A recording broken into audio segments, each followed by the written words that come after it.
इस बुक से प्रैक्टिस लगाइए, जो कि बहुत ही इंपॉर्टेंट क्वेश्चन इसमें दिया जाता है दोस्तों। और ये रुक्मणी पब्लिकेशन का बुक है, जो कि Bihar civil court Hindi, English और देखिए दोस्तों, और गणित के लिए दोस्तों कुल इसमें 85 अंक के आते हैं, ठीक है। और दोस्तों यहाँ पर आप लोग देख सकते हैं जो कि लिखा गया है, हिंदी का 35 अंक, और देखिए अंग्रेजी का मात्र 15 अंक आता है दोस्तों, और गणित का 35 अंक आता है।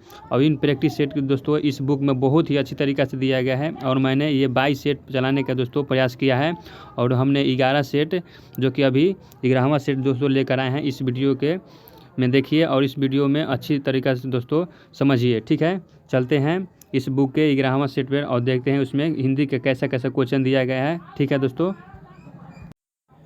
देखिए टेस्ट सीरीज दोस्तों 11 है दोस्तों। अब इसकी बात कर लेते हैं क्वेश्चन की। देखिए दोस्तों क्वेश्चन कैसे पूछा जाता है इसमें। देखिए इन प्रैक्टिस सेट में कैसा कैसा क्वेश्चन है अच्छी तरीक़ा से देखेंगे हम लोग और समझेंगे, ठीक है। पहला क्वेश्चन देखते हैं। देखिए निम्नलिखित में से कौन सा अर्थालंकार नहीं है। दोस्तों देखिए सबसे पहले आप लोगों को अर्थालंकार के बारे में समझना होगा, या अर्थालंकार किसे कहते हैं और कितनी प्रकार के होता है। देखिए सबसे पहले इसका आंसर बता देता हूं दोस्तों। देखिए अर्थालंकार दोस्तों इसमें नहीं पूछा है, तो इसका ऑप्शन नंबर डी हो जाएगा दोस्तों, जो कि सलेश जो है अर्थालंकार नहीं है। देखिए सलेश जो है जो कि अर्थालंकार नहीं है दोस्तों। और अर्थालंकार क्या होता है और कितनी प्रकार का होता है दोस्तों मैं अभी बता दे रहा हूँ, ठीक है। देखिए सबसे पहले अर्थालंकार किसे कहते हैं दोस्तों। अर्थालंकार कहा जाता है उसे दोस्तों जो देखिए काव्य की सुंदरता बढ़ाने वाले तत्वों को अलंकार कहते हैं, ठीक है। और ये अलंकार कितने प्रकार के भागों में बांटा गया दोस्तों, देखिए बताता हूँ। अर्थालंकार दोस्तों ये 3 प्रकार में बांटा गया है, ठीक है। देखिए सबसे पहले मैं बताता हूँ कि ये अलंकार दोस्तों होता है,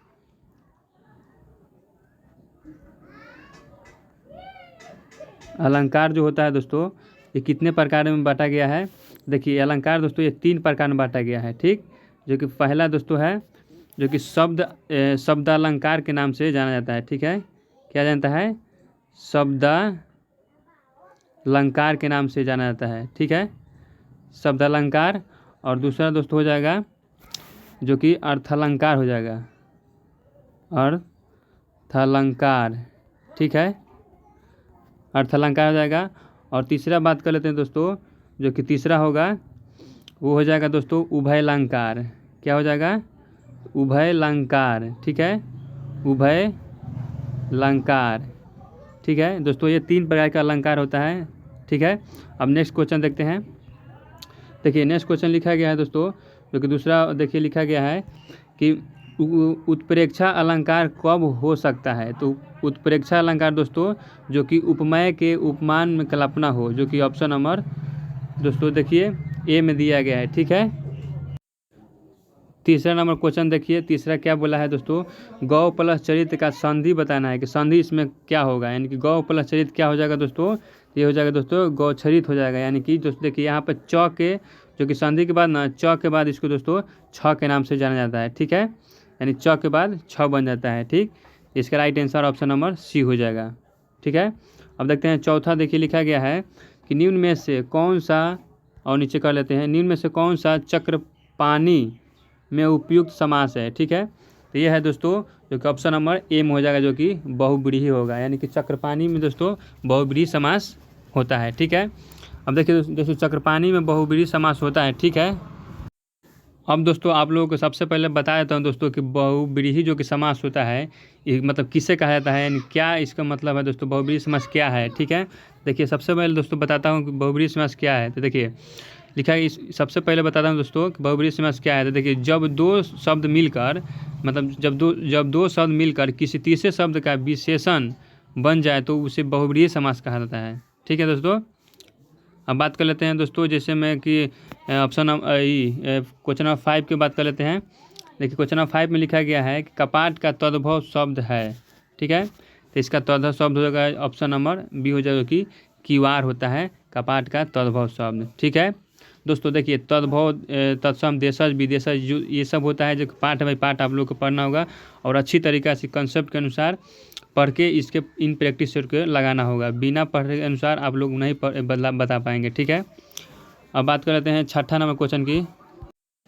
लिखा गया है कि खिड़की किस प्रकार का शब्द है। तो दोस्तों खिड़की दोस्तों किस प्रकार का शब्द है, तो ये है जो कि देशज है। अब बात कर लेते हैं देशज किसे कहा जाता है दोस्तों। देशज हो गया, विदेशज हो गया, इस कहा किसे जाता है मैं बता दे रहा हूँ दोस्तों। देखिए देशज कहा जाता है यानी कि जिन शब्दों की उत्पत्ति का पता नहीं चलता है, यानी कि मतलब जिसको पता नहीं चलता उसे देशज कहलाता है। ठीक है, जैसे हम बात करें दोस्तों कि अपने ही देश से बोलचाल में बना होता है। ठीक है, जैसे मैं बता रहा हूँ कि तेंदुआ हो गया, चिड़िया हो गया, कटोरा हो गया, खिड़की हो गया, जूता, पगड़ी दोस्तों, ये सब जो मतलब अपने ही देश से बना होता है उसे देशज कहते हैं। और ठीक उसी प्रकार दोस्तों विदेशज के नाम से भी, यानी जो विदेशों से बना होता है, यानी बोलचाल भाषा में विदेशों से होता है दोस्तों, उसे विदेशज कहा जाता है। ठीक है, अब बात कर लेते हैं 7 नंबर क्वेश्चन में लिखा गया है। देखिए 7 नंबर क्वेश्चन में क्या लिखा गया है, आप लोग देख सकते हैं। लिखा गया है कि रेखांकित सर्वनाम का प्रकार चिन्हित कीजिए, कोई तो होगा जो तुम्हारी सहायता कर सके। ठीक है, इसे बताना है कि कौन सा मतलब कि सर्वनाम होगा, यानी प्रश्नवाचक होगा कि अनिश्चयवाचक होगा कि निश्चयवाचक होगा कि पुरुषवाचक होगा। देखिए दोस्तों ये ऑप्शन नंबर बी हो जाएगा जो कि अनिश्चयवाचक सर्वनाम होगा। ठीक, अब देखिए 8वां नंबर क्वेश्चन लिखा गया है कि पुस्तकें धराधर बिक रही है में धराधर मतलब में शब्द कौन सा रूप है, यानी कि धराधर बताना है कि कौन सा ये रूप है। तो दोस्तों ये क्रिया विशेषण रूप है। ठीक है, अब बात कर लेते हैं 9 नंबर क्वेश्चन। देखिए जो कि लिखा गया है स्क्रीन पर, दिए गए विकल्पों में से कौन सा विकल्प जो कि कालवाचक क्रिया विशेषण का नहीं है, यानी कालवाचक क्रिया विशेषण का नहीं बता रहा है। तो इसका राइट ऑप्शन जो कि ऑप्शन नंबर सी हो जाएगा, जो कि बाहर भीतर दोस्तों नहीं होगा। ठीक है, अब बात करें तो 10 नंबर क्वेश्चन लिखा गया है कि नवीन शिक्षा प्रणाली में विद्यार्थियों को प्रेरित किया जाता है।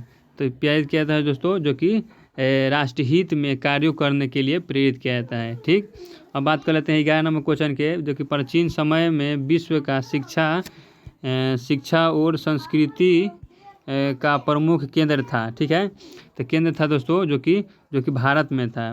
ठीक, अब बात कर लेते हैं 12 नंबर क्वेश्चन में कि लिखा गया कि व्याकरण का वह विभाग जिसमें शब्दों का भेद रूप बनावट आदि का वर्णन होता है वो क्या कहलाता है। देखिए दोस्तों ये कहलाता है जो कि शब्द विचार के कहलाता है। ठीक है, अब बात कर लेते हैं जो कि 13 नंबर क्वेश्चन में। देखिए 13 नंबर क्वेश्चन में क्या लिखा गया है। देखिए 13 नंबर क्वेश्चन में लिखा गया है, जो भाववाचक संज्ञा नहीं है उसका चयन करके रिक्त स्थान भरे। देखिए यहाँ पे लिखा है निम्न में से रिक्त स्थान भाववाचक संज्ञा नहीं है, यानी कि इसमें से कौन दोस्तों भाववाचक संज्ञा नहीं है। तो इसमें से दोस्तों जो कि पढ़ाई है ना, ये भाववाचक संज्ञा नहीं है। लेकिन दोस्तों ये 3 दोस्तों है, सुंदरता, करुणा, अमीरी, ये भाववाचक संज्ञा है। ठीक है, 14 नंबर क्वेश्चन देखिए कि लिखा गया कि कौन सा शब्द नेत्र का प्रवाची शब्द है। तो दोस्तों ऑप्शन नंबर डी हो जाए जो कि अच्छी होता है। ठीक है, नेत्र का प्रवाची शब्द अच्छी भी होता है। देखिए इनमें से तत्सम शब्द का चयन कीजिए। तत्सम दोस्तों जो कि दिन होता है तत्सम शब्द।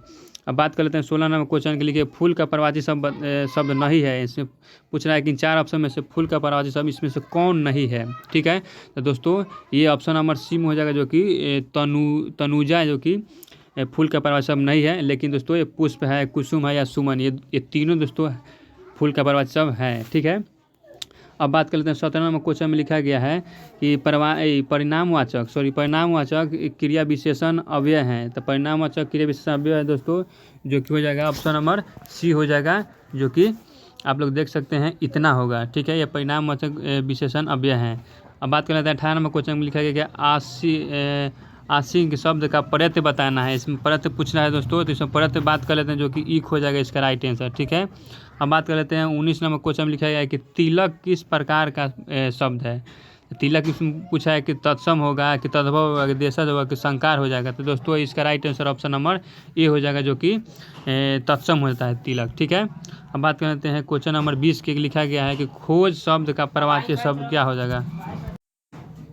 तो इस क्वेश्चन का राइट ऑप्शन दोस्तों ऑप्शन नंबर हो जाएगा जो कि ए हो जाएगा आविष्कार, यानी खोज शब्द का प्रवाची शब्द आविष्कार होता है। ठीक है, अब बात करते हैं 21 नंबर क्वेश्चन की। तो 21 नंबर क्वेश्चन में लिखा गया है कि मधुकर शब्द का प्रवाची शब्द नहीं है, यह नहीं पूछा है। तो नहीं के लिए दोस्तों ऑप्शन नंबर बी हो जाएगा जो कि शहद बेचने वाला। ठीक है, अब बात करते हैं 22 नंबर क्वेश्चन लिखा गया है उषा मतलब शीर्षक कविता के कवि कौन है।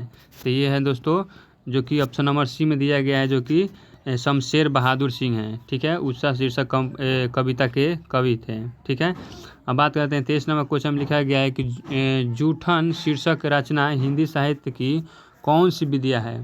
ठीक है दोस्तों, जो कि आत्मकथा की विद्या है। ठीक है, अब बात करते हैं 24 नंबर क्वेश्चन में लिखा है कि औरों को हंसते देखा मनु हंसो और सुख पाओ। उपयुक्त मतलब दोस्तों उक्ति में किस पुस्तक की है। तो यहाँ बताना है दोस्तों, जो कि ऑप्शन नंबर ए में है, कामायनी पुस्तक का है। ठीक है, अब 25 नंबर क्वेश्चन देखिए, जो कि लिखा गया है कि भानु प्लस उदय का संधि रूप क्या है।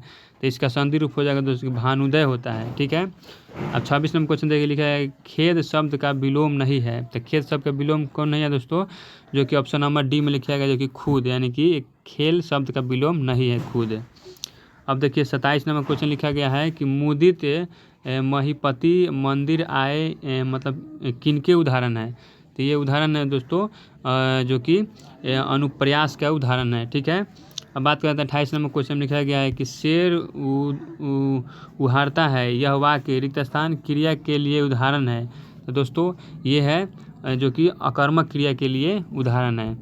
अब बात कर लेते हैं 29 नंबर क्वेश्चन, देखिए लिखा गया है, आप लोग देख सकते हैं यहाँ पे लिखा गया गिरी शब्द का तद्भव रूप है। तो गिरी शब्द का तद्भव रूप है जो कि घर होता है। ठीक है, अब बात कर लेते हैं 30 नंबर क्वेश्चन की, लिखा है कि सही वर्तमान शब्द का चयन करें। तो सही वर्तमान शब्द का चयन करने के जो कि ये राइट ऑप्शन हो जाए, जो कि भुलक्कर। ठीक है, अब 31 नंबर क्वेश्चन देखिए, लिखा गया है कि दिए गए शब्द का प्रवाची शब्द का चयन करें, जो कि व्यवधान है।